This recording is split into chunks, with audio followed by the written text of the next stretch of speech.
ಜಿಲ್ಲೆಯ ಎಲ್ಲ ಮುಖಂಡರು ಪದಾಧಿಕಾರಿಗಳು ಚುನಾಯಿತ ಸದಸ್ಯರೇನಿದ್ದಾರೆ ನಾವೆಲ್ಲರೂ ಕೂಡ ನಾಳೆ ಬರುವಂಥ 5ನೇ ತಾರೀಕು ಬುಧವಾರ ಆದಮೇಲೆ ನಾಡ್ದು ಗುರುವಾರದಂದು ಪ್ರತಿ ವಿಧಾನಸಭಾ ಕ್ಷೇತ್ರದಿಂದ 100ಕ್ಕೂ ಹೆಚ್ಚು ನಮ್ಮೆಲ್ಲ ಹಿರಿಯ ಮುಖಂಡರು ಎಲ್ಲ ಸಮಾಜದ ನಮ್ಮ ಸೋತು ಗೆದ್ದಿರ್ತಕ್ಕಂಥ ಬೇರೆ ಬೇರೆ ಸಂಸ್ಥೆಗಳಲ್ಲಿ ಚುನಾಯಿತ ಸಂಸ್ಥೆಗಳಲ್ಲಿ ಗೆದ್ದು ಸೋತಿರ್ತಕ್ಕಂಥ ನಮ್ಮ ಮುಖಂಡರನ್ನು ಪ್ರತಿ ಕ್ಷೇತ್ರದಿಂದವೂ ಕೂಡ ಜಿಲ್ಲೆಯ ಲೋಕಸಭಾ ಕ್ಷೇತ್ರದ 8 ವಿಧಾನಸಭಾ ಕ್ಷೇತ್ರ, ಜಿಲ್ಲೆಯ 7 ವಿಧಾನಸಭಾ ಕ್ಷೇತ್ರದಿಂದ ನಮ್ಮೆಲ್ಲ ಮುಖಂಡರು JMIT ಒಂದು ಆವರಣದಲ್ಲಿ ಅವತ್ತು ನಮ್ಮ ಕೇಂದ್ರದ ಸಚಿವರು ನಮ್ಮ ಪಕ್ಷದ ಹಿರಿಯ ಮುಖಂಡರಾಗಿರ್ತಕ್ಕಂಥ JM ಸಿದ್ದೇಶ್ವರವರು, ಜಿಲ್ಲೆಯ ಏಕೈಕ BJP ಶಾಸಕರಾಗಿರ್ತಕ್ಕಂಥ BP ಹರೀಶ್ ಅವರನ್ನು ಆ ಸಭೆಗೆ ನಾವು ಕರೆದಿದ್ದೇವೆ. 1000ಕ್ಕೂ ಹೆಚ್ಚು ಜನ ಎಲ್ಲ ಮಂಡಲದಿಂದ ನಾವು ಸೇರ್ತಾ ಇದ್ದೇವೆ. ನಮ್ಮ ಪ್ರಶ್ನೆಯನ್ನು ಅವ್ರ ಮುಂದೆ ಇಡ್ತೇವೆ. ಈಗಲೇ ಇವತ್ತು ಅಭ್ಯರ್ಥಿಗಳ ಘೋಷಣೆ ಆದರೆ ನಾಳೆ ನಮ್ಮೆಲ್ಲರ ಆಕ್ಸ್ಪರೆಂಟ್ ನಾವೆಲ್ಲ ಆಕಾಂಕ್ಷಿಗಳಿದ್ದೇವೆ, ಪಕ್ಷದ ಪದಾಧಿಕಾರಿಗಳಿದ್ದೇವೆ. ಈಗಲೇ ಅದರ ಅವಶ್ಯಕತೆ ಇಲ್ಲ. ಮತ್ತು ಮುಂದೇನು ಅಂತಕ್ಕಂಥ ಪ್ರಶ್ನೆಯನ್ನು ಮಾಡ್ತೇವೆ.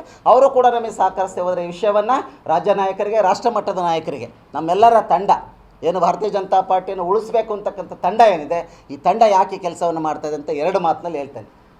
ಯಾರು ಇವತ್ತು ಯಡಿಯೂರಪ್ಪನವ್ರು ಘೋಷಣೆ ಮಾಡಿರ್ತಕ್ಕಂಥ ಏನು ಆಕ್ಸ್ಪರೆಂಟ್ ಅಭ್ಯರ್ಥಿಗಳಿದ್ದಾರೆ, ಟಿಕೆಟನ್ನು ಘೋಷಣೆ ಮಾಡಿದ್ದಾರೆ, ಇವರೆಲ್ಲರೂ ಕೂಡ ನಮ್ಮ ಜಗಳೂರಿನ ಮಾಜಿ ಶಾಸಕರಾಗಿರ್ತಕ್ಕಂಥ ಗುರುಸಿದ್ದನಗೌಡರ ಮಗ ಡಾಕ್ಟರ್ ರವಿಕುಮಾರ್ ಅವರನ್ನು ಲಗಾನ್ ಟೀಮ್ ಅಂತ ಕಟ್ಕೊಂಡು ರಾಜ್ಯ ಡೆಲ್ಲಿ ಪ್ರವಾಸ ಮಾಡಿದ್ರು. ಇದಕ್ಕೆ ಭಾರತೀಯ ಜನತಾ ಪಾರ್ಟಿ ಅಭ್ಯರ್ಥಿ ಹೊರಗಿನವ್ರು ಬೇಡ, ಒಳಗಿನವ್ರು ಬೇಕು ಅಂತ.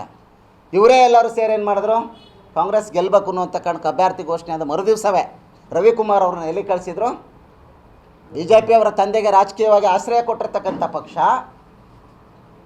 ಜಗಳೂರು ಯಾವುದೋ ಕಾರಣಕ್ಕಾಗಿ ಮೀಸಲು ಕ್ಷೇತ್ರ ಆಯಿತು. ರವಿಕುಮಾರ್ ಅವರನ್ನು ಟಿಕೆಟ್ ಕೊಡ್ಸೋಕ್ಕೆ ಇವರು ಡೆಲ್ಲಿ ತನಕ ಓಡಾಡಿದ ವ್ಯಕ್ತಿಗಳು ರಾತ್ರಿ ಅವ್ರನ್ನ ಕಾಂಗ್ರೆಸ್ಸಿಗೆ ಕಳಿಸ್ತಕ್ಕಂಥ ಕೆಲಸ ಅವರು ಮಾಡಿದ್ರು. ದಾವಣಗೆರೆ ದಕ್ಷಿಣ ಕ್ಷೇತ್ರಕ್ಕೆ ನಮ್ಮ ಅಭಿಯಂತರಾಗಿರ್ತಕ್ಕಂಥ ಆನಂದಪ್ಪನವರು ಹಿಂದುಳಿದ ವರ್ಗದ ಮುಖಂಡರು, ಅವರೇ ಟಿಕೆಟ್ ಕೊಡಿಸ್ತೇವೆ ಅಂತ ಕರ್ಕೊಂಡು ಓಡಾಡಿದರು.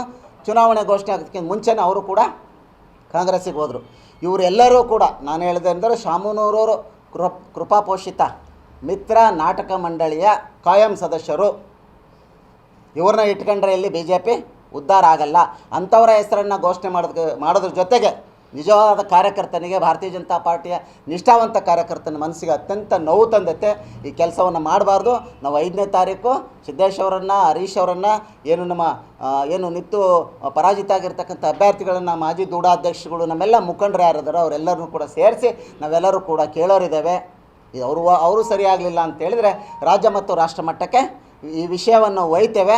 ಸನ್ಮಾನ್ಯ ಶ್ರೀ BS ಯಡಿಯೂರಪ್ಪನವರು ಈಗಾಗಲೇ ಘೋಷಣೆ ಮಾಡಿರ್ತಕ್ಕಂಥದ್ದನ್ನು ವಾಪಸ್ಸು ಪಡಿಬೇಕು.